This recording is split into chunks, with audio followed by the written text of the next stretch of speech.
Chemical properties, ठीक है। तो नेक्स्ट वन इज हेडिंग डाल देना केमिकल प्रॉपर्टीज, ठीक है। केमिकल प्रॉपर्टीज में भी सबसे पहली जो है बेटा सब्स्टिट्यूशन रिएक्शंस, सब्स्टिट्यूशन रिएक्शंस, ठीक है, सब्स्टिट्यूशन रिएक्शंस, ठीक। आप थोड़ा सा ध्यान देंगे। अच्छा देखो, जो सब्स्टिट्यूशन रिएक्शन है वो तीन तरह की हो सकती है on the basis of their mechanism. कौन कौन से वो तीन टाइप हो सकते हैं?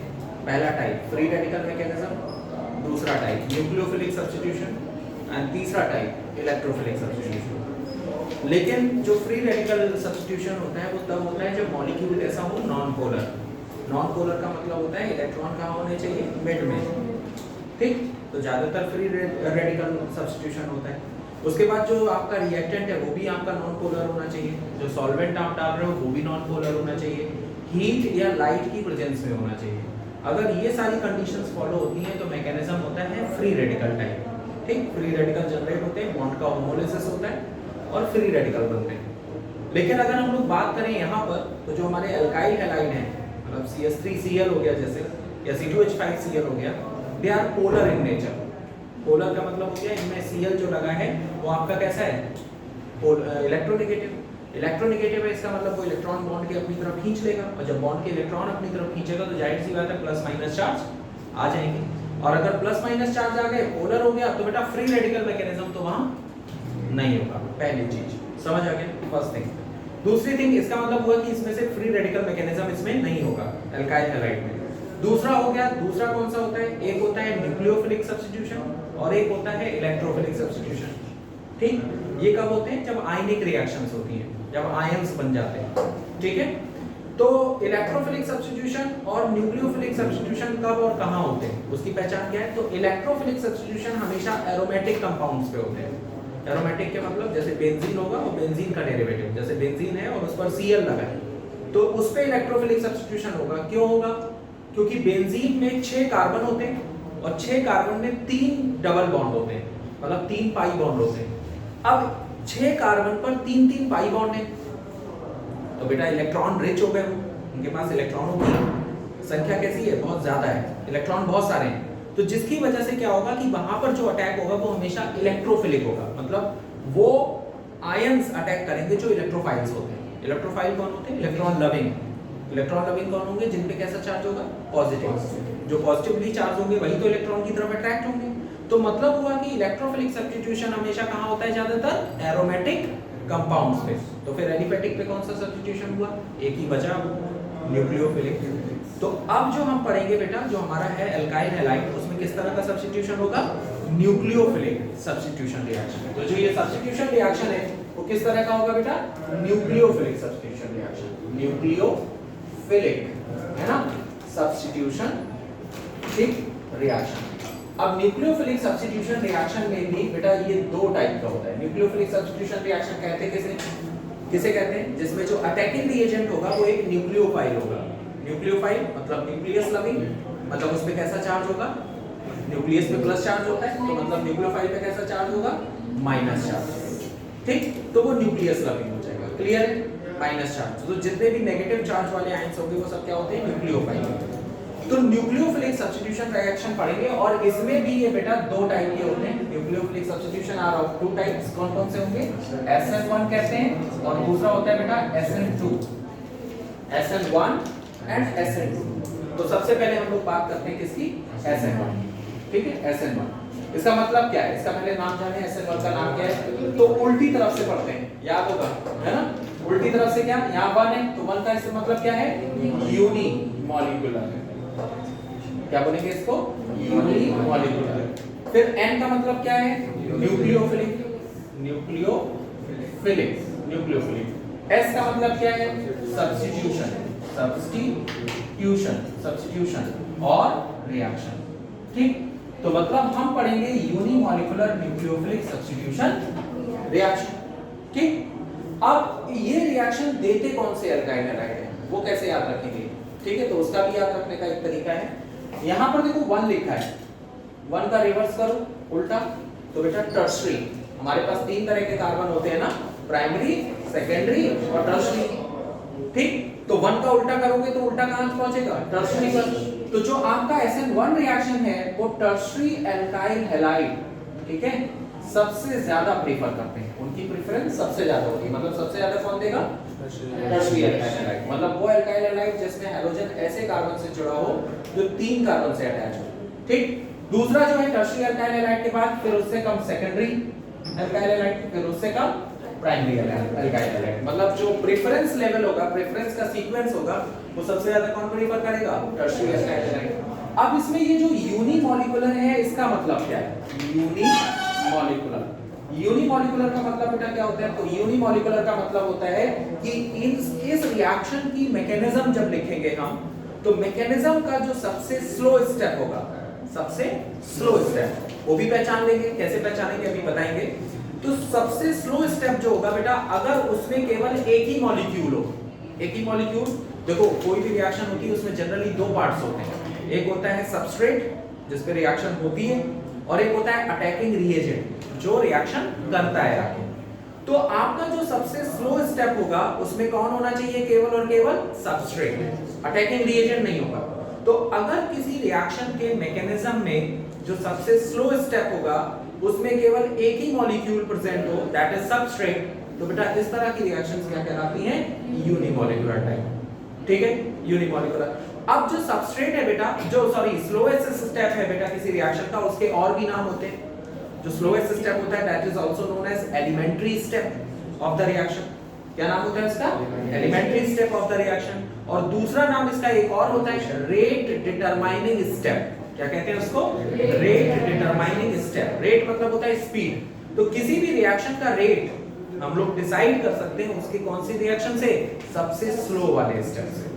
तो अगर किसी स्लो स्टेप में एक ही मॉलिक्यूल है then therefore this is called unimolecular. मतलब यूनिमॉलिक्यूलर का मतलब हो गया कि जो स्लोएस्ट स्टेप है बेटा, slowest step of the reaction, उसका दूसरा नाम क्या है बेटा, that is also known as rate determining step.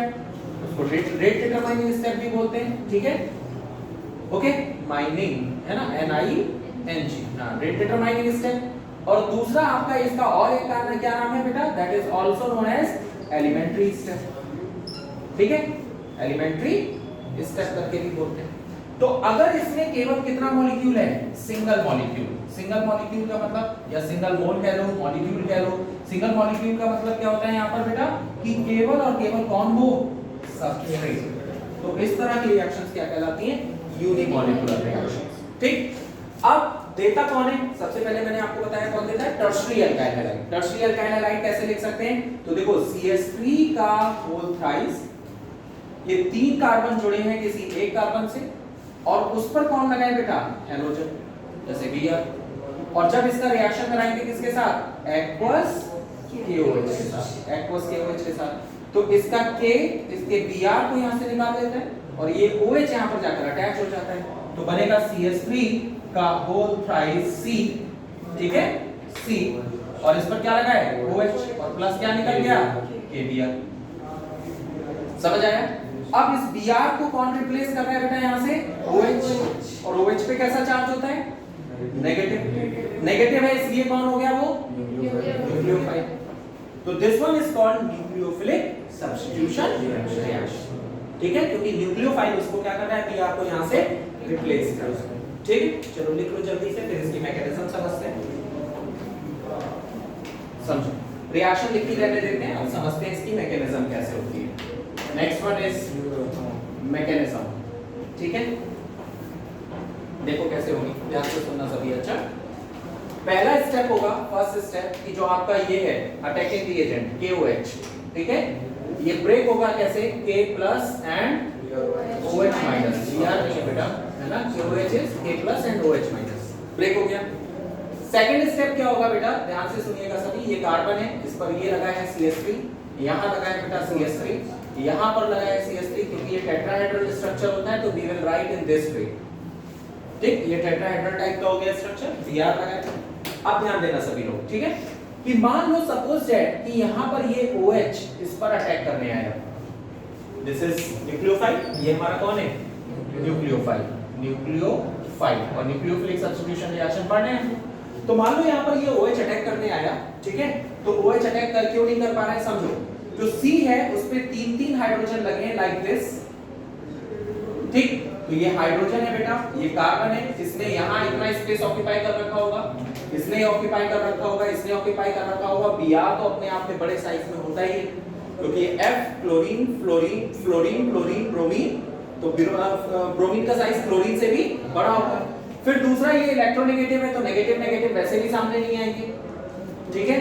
तो ये जो OH है किसी दूसरे साइड से अटैक करने की क्या करता है? कोशिश, क्योंकि ये बल्कि ग्रुप लगे हुए हैं, तो इस वजह से OH को अटैकिंग साइड नहीं मिलती ही नहीं, परेशान हो जाता है, क्योंकि वो कार्बन के साथ अटैच होना चाहता है, कार्बन भी OH को अटैच करना चाहता है, लेकिन उसको कहीं से अटैकिंग साइड नहीं मिल रही है। तो OH यहाँ से क्या करता है? चला जाता है, निकल गया, और वो कहता है बेटा कार्बन से कह के जाता है ऐसा करो कि Br यहाँ से निकालो, है ना, तब हम तुम्हारे साथ अटैच होंगे आके। अब OH तो चला गया, लेकिन कार्बन को ये डर है कि अगर वो Br को निकाल देता है अपने पास से, तो उसकी एक वैलेंसी क्या हो जाएगी? कम। कार्बन की वैलेंसी तो 4 होती है, और कोई भी एलिमेंट तभी स्टेबल होता है जब वो अपनी सारी वैलेंसी क्या कर ले? पूरी कर ले। अगर Br निकल जाएगा तो उसकी एक वैलेंसी क्या हो जाएगी? कम हो जाएगी। कम हो जाएगी तो उसकी स्टेबिलिटी क्या हो जाएगी? कम हो जाएगी। तो वो कभी भी नहीं चाहेगा कि उसकी स्टेबिलिटी कम हो, लेकिन उसे OH से जुड़ना भी है, तो कुछ तो रिस्क उठाना पड़ेगा। तो वो क्या करता है कि कार्बन रिस्क उठाता है कि ये 3-3 CH3 की हेल्प लेके, 3 CH3 इसको क्या करते हैं बेटा? ये जो एरो है ये रिप्रेजेंट करते हैं, ये इसको इलेक्ट्रॉन क्या कर रहे हैं? पुश कर रहे हैं। जो एल्काइल ग्रुप होते हैं उनका नेचर होता है प्लस आई, ठीक, प्लस आई मतलब जो इलेक्ट्रॉन पुशिंग करते हैं, प्लस आई मतलब इंडक्टिव इफेक्ट। तो जो CH3 है बेटा, ये क्या करते हैं? इलेक्ट्रॉन पुश करते हैं, तो कार्बन के पास इलेक्ट्रॉन डेंसिटी बढ़ती है, और इससे ये Br यहाँ से निकलकर बाहर। लेकिन इस Br को निकालते समय कार्बन बहुत डर रहा होता है, क्यों? क्योंकि उसकी एक वैलेंसी क्या हो रही है? कम। और कोई चीज अगर डरते डरते की जाए तो बेटा हाँ, तो कैसे की जाएगी? स्लो। तो this step will be slow, और इस स्लो स्टेप में केवल और केवल कौन है बेटा? सबस्ट्रेट है। There is no attacking agent, OH तो है ही नहीं, तो केवल सबस्ट्रेट है, therefore the reaction is unimolecular. केवल एक ही मॉलिक्यूल है, तो देयरफॉर दिस इज यूनिमॉलिक्यूलर। और Br यहां से निकल जाए तो बनेगा CH3 एंड CH3, और इस पर कैसा चार्ज आएगा बेटा? पॉजिटिव, और प्लस कौन निकल गया? Br नेगेटिव, ठीक। अब ये जो CH3 तुमको दिख रहा है यहाँ पर, ध्यान दो, इसने कितने बॉन्ड बनाए हुए हैं? 3। प्लस चार्ज का मतलब है कि कार्बन के पास अभी कोई इलेक्ट्रॉन वहां पर नहीं है, ठीक। तो 3 बॉन्ड पेयर हैं, अगर 3 बॉन्ड पेयर होते हैं तो हाइब्रिडाइजेशन क्या होता है? sp2। हाइब्रिडाइजेशन क्या होगा? sp2। और ज्योमेट्री कैसी होगी? sp2 होगा तो ट्राइगोनल प्लेनर। ज्योमेट्री कैसी होगी बेटा? Trigonal planar. It will look like this, ऐसा दिखेगा, मतलब ये सारे कार्बन एक ही प्लेन में होंगे, ठीक, कोई इधर उधर झुका हुआ नहीं होगा, और ये एंगल कितने होंगे? सब 120। और इस कार्बन पे बीच में कैसा चार्ज है? पॉजिटिव, ठीक।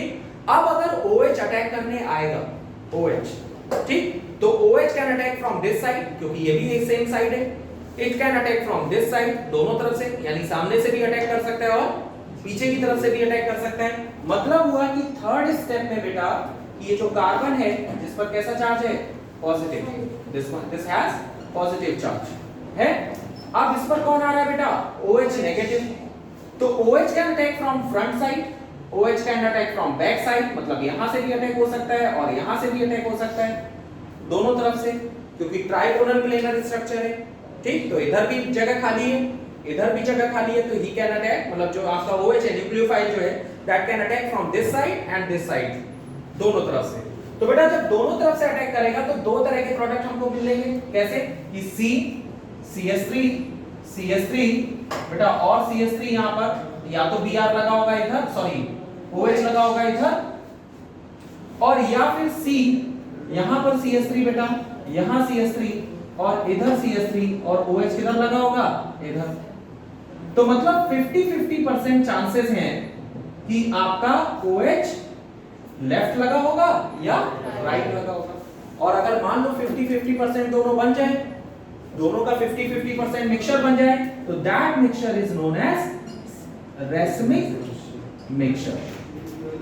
रेसमिक मिक्सचर, ठीक। रेसमिक मिक्सचर का मतलब क्या होता है कि जिसमें दो तरह के कॉन्फ़िगरेशन बन जाए, मतलब एक डी टाइप का डेक्स्ट्रो टाइप और एक लीगो टाइप, एक बनेगा और उसका दूसरा मिरर इमेज हो जाएगा। तो अगर इस तरह का बनता है बेटा तो रेसमिक मिक्सचर फॉर्मेशन की पॉसिबिलिटी रहती है।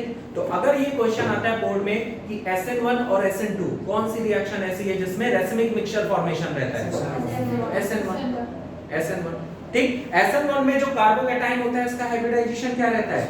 sp2। उसकी ज्योमेट्री क्या होती है? Trigonal planar. सारे पॉइंट समझ आ रहे हैं, ठीक। तो बेटा अब यहां पर एक चीज और समझो कि ये माइनस चार्ज है, ये प्लस चार्ज है। ये चार चार्ज एक दूसरे को क्या करेंगे? बहुत तेजी से अट्रैक्ट करेंगे, प्लस माइनस। तो ये स्टेप कैसा हो जाएगा?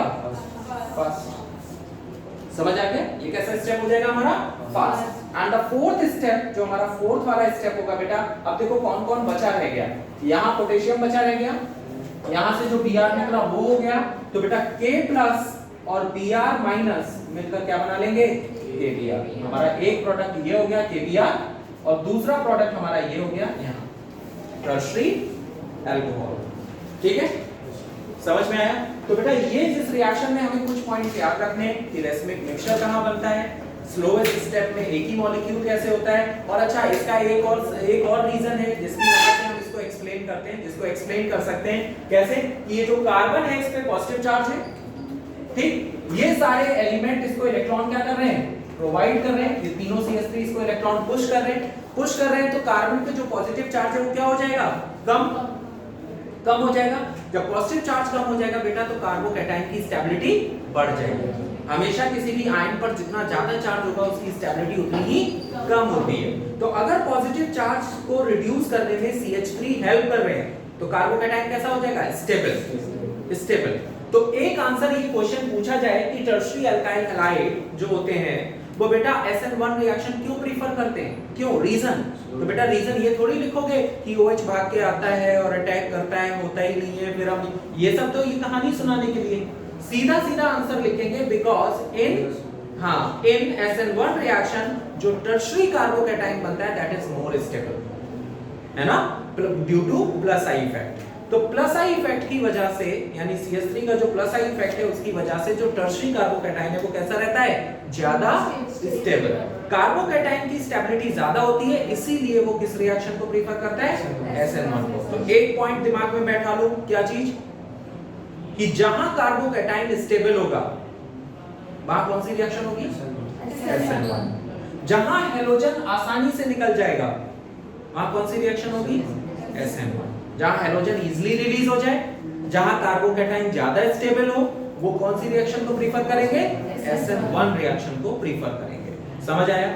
क्लियर है? ठीक, चलो नोट डाउन करो जल्दी से। अभी इसके क्वेश्चंस करेंगे जो बोर्ड में आते हैं, ठीक है? उसी में ये सब कार्बोकैटायन की स्टेबिलिटी और ये सब फैक्टर पे बात करेंगे, ठीक है?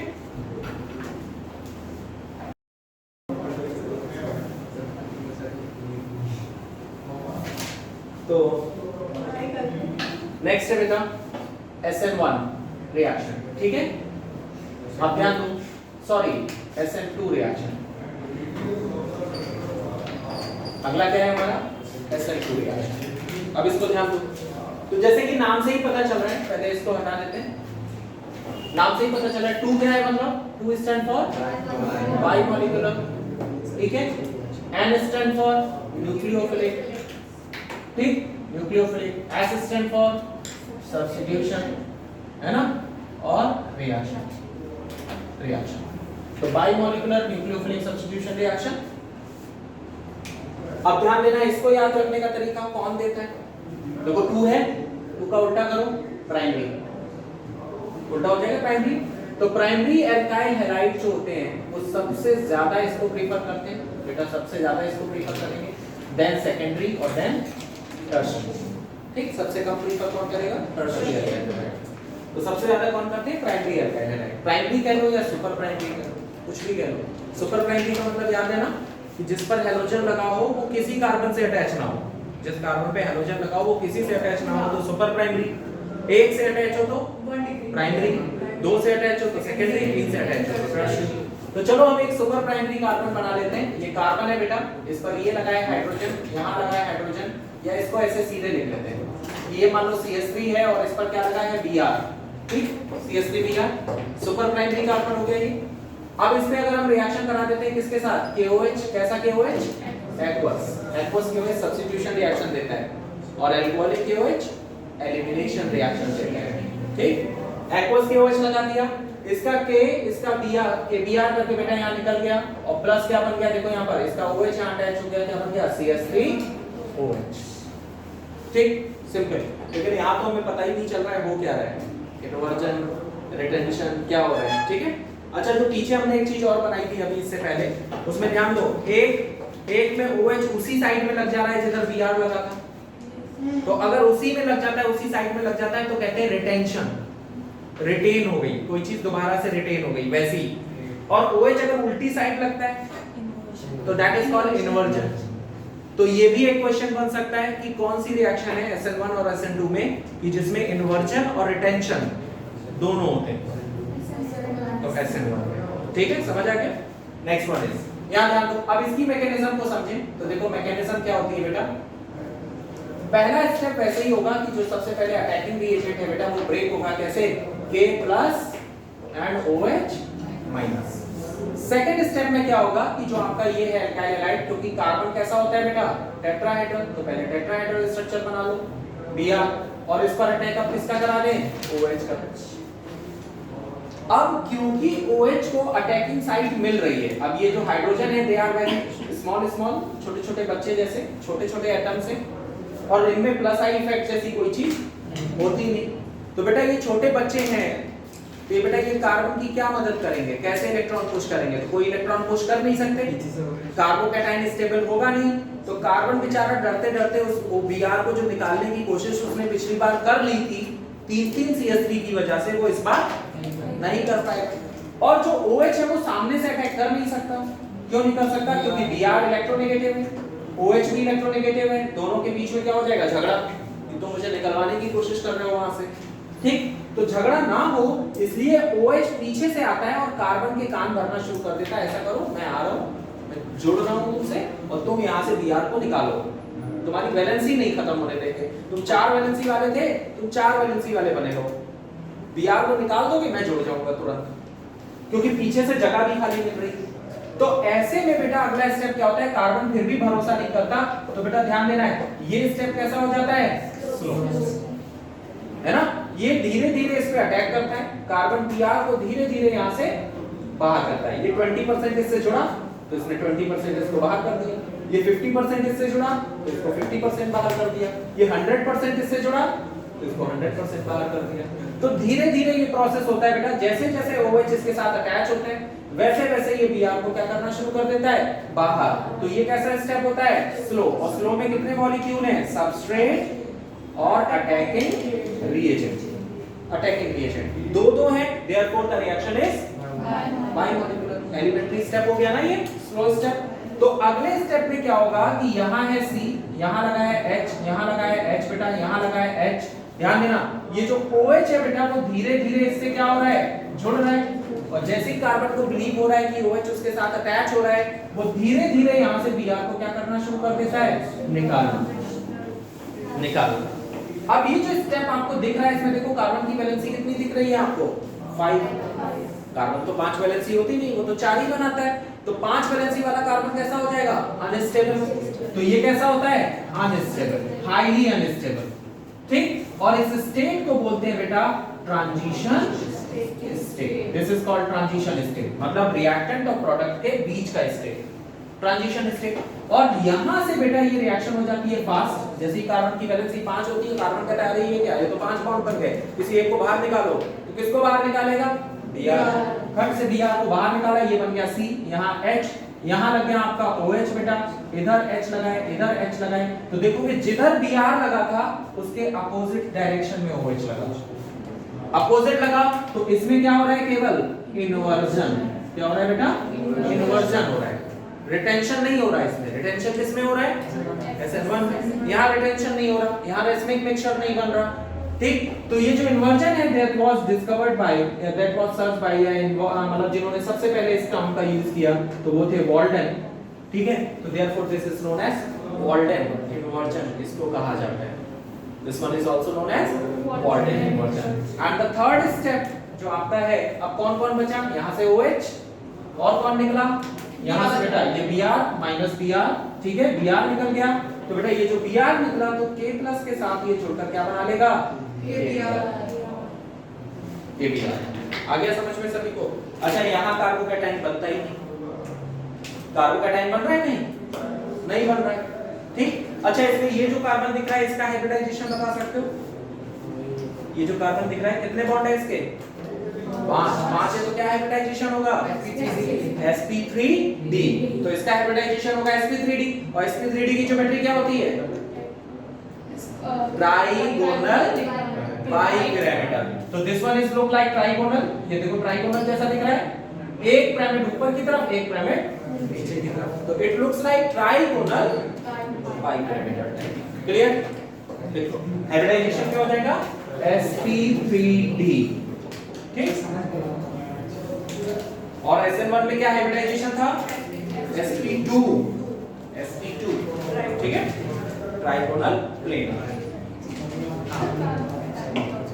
कार्बोकैटायन, कार्बन जिस पे पॉजिटिव चार्ज आता है, देखो पीछे वाले में पॉजिटिव चार्ज आया, हां तो दिस इज कार्बोकैटायन, ओके। और जिस पे नेगेटिव चार्ज आता है उसको कार्बेनाइन कहते हैं, कार्बेनाइन, ठीक। इसके क्वेश्चंस कैसे आते हैं वो समझें, ठीक है, समझो।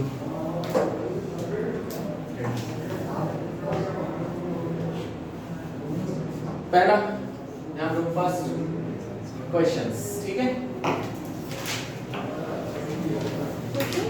हाँ अब इसमें क्वेश्चंस कैसे करेंगे समझो। तो पहला क्वेश्चन है बेटा फर्स्ट कि आपका दिस वन यहाँ लगा है Cl और यहाँ लगा है Cl, ठीक। इन दोनों में, अच्छा इसमें कार्बन 3 है, इसमें 4 कार्बन कर लो, 4 कार्बन, वहां भी 4 कार्बन, बराबर हो गए, ठीक।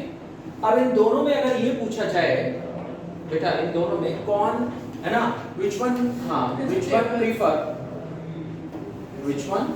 prefer कौन सी रिएक्शन, सपोज दैट चलो मान लेते हैं SN1 रिएक्शन, इन दोनों में कौन SN1 रिएक्शन को प्रीफर करेगा, ठीक है।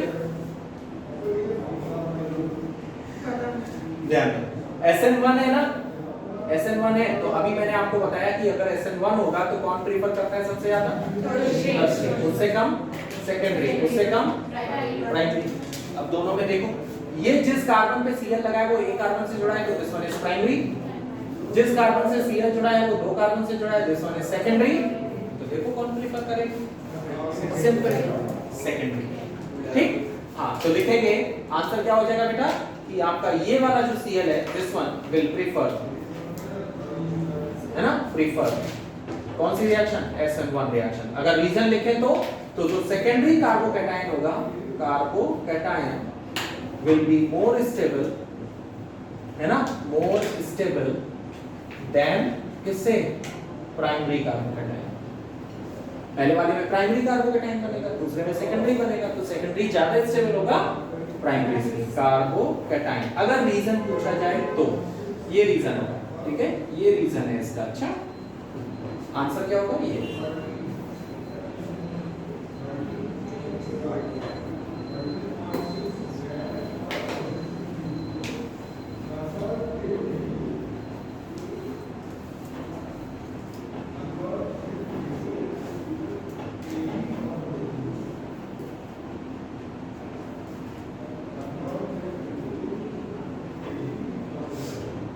जल्दबाजी मत करना आंसर, ठीक है, ध्यान से करना, ये कॉन्सेप्ट याद रखो, ये वाला, ठीक है, कि अगर 1 है तो टर्शियरी प्रीफर करता है ना, और 2 है तो प्राइमरी प्रीफर करता है।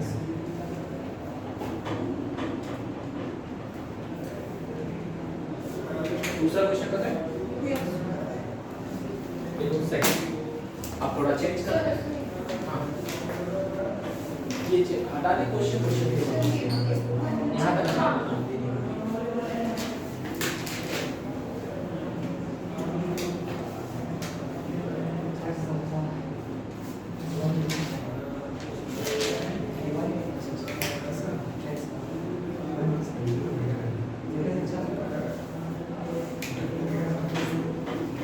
तो ये तो उल्टा हो गया, दोनों ही प्राइमरी हैं।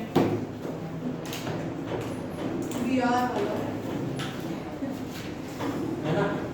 हाँ, तो देखेंगे विच वन विल गेट कौन सी रिएक्शन, SN1 रिएक्शन। इनमें से कौन SN1 रिएक्शन क्या करेगा बेटा, ठीक है।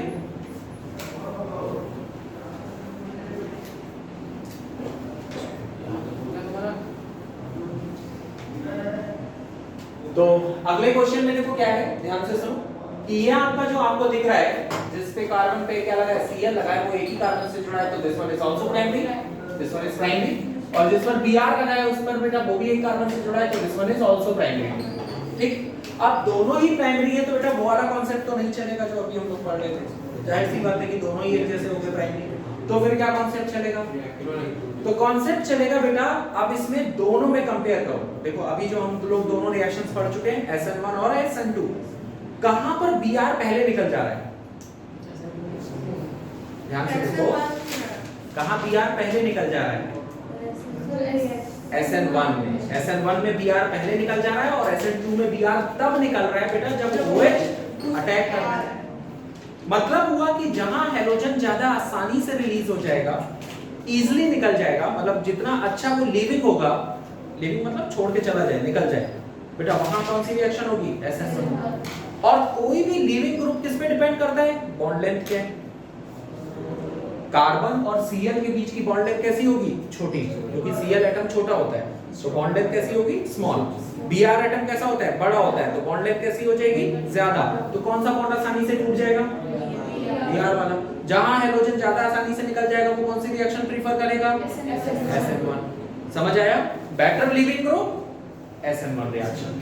ठीक, तो यहां पर लिख देंगे, यहां पर आंसर क्या होगा इसका कि this Br will prefer SN1 reaction.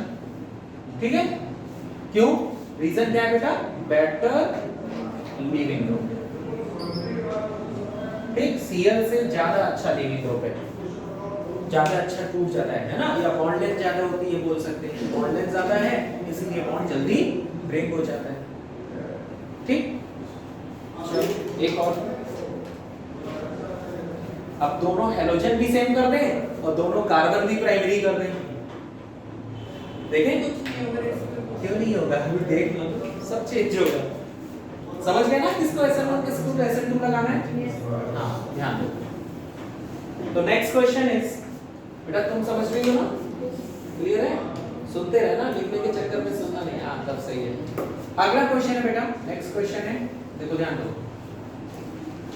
CH2 double bond Cl single bond Cl, sorry CH2 and Cl, और दूसरा ले लें CH3 single bond CH2 single bond CH2 और फिर इस पर Cl।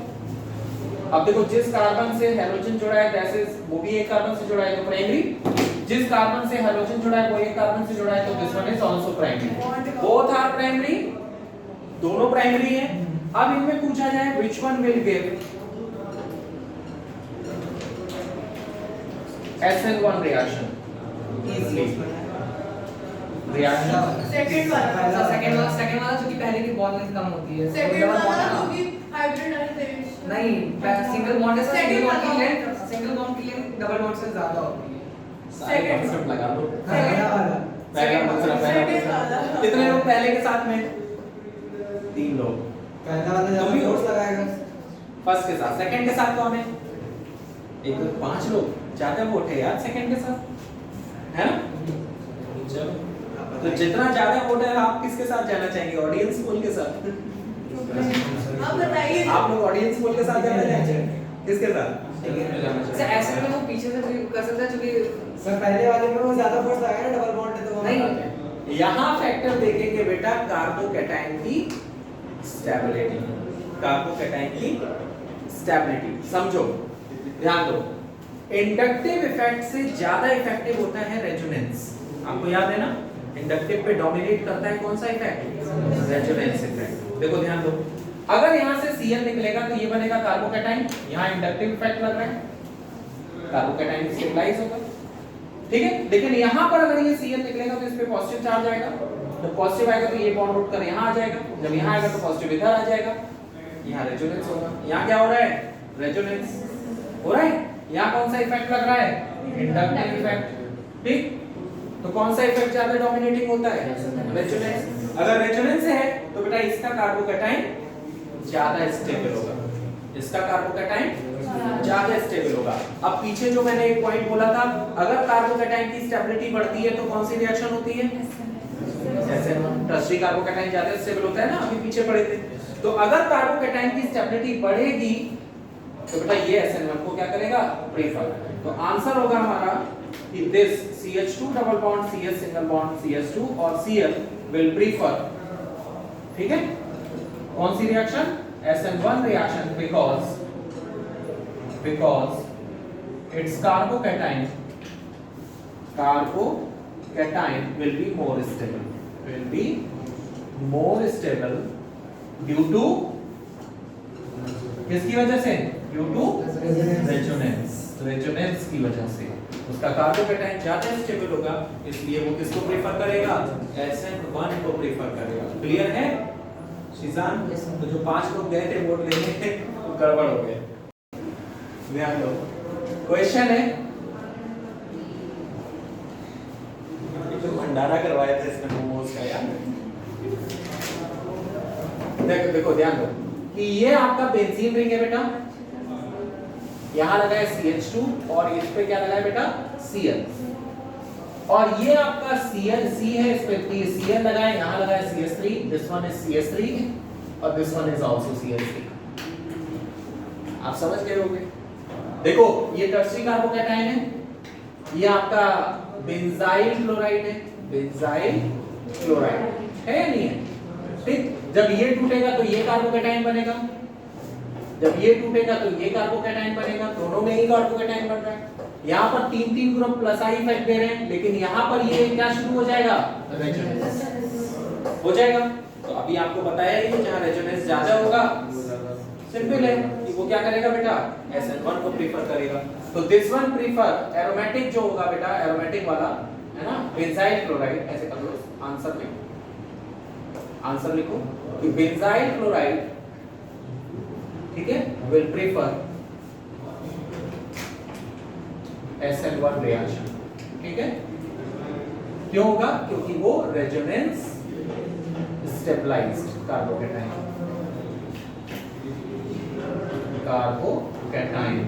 जो उसमें कार्बोकैटायन बनेगा वो कैसा होगा? Resonance stabilized. जितना ज्यादा stable, it will prefer SN1 reaction. तो ध्यान रखना बेटा, SN1 की प्रेफरेंस क्या होती है? स्टेबिलिटी ऑफ कार्बोकैटायन या बेटर लीविंग ग्रुप। जितना आसानी से हाइड्रोजन छूट जाएगा वो SN1 को प्रेफर करेगा। क्लियर है? हमारा SN1 SN2 concept I think सही से समझ में आ गया होगा। इन्वर्जन और रिटेंशन किसमें होता है? SN1। इन्वर्जन केवल किसमें होता है? SN2। SN1 में जो आपका कार्बोकैटायन है उसका hybridization sp2, geometry SN2 reaction में कार्बन पे hybridization sp3d, geometry trigonal bipyramidal. Inversion का नाम किस साइंटिस्ट के नाम पे है? Walden inversion. क्या बात है, सब फटाफट आंसर, ठीक है। चलो कल पूछेगा।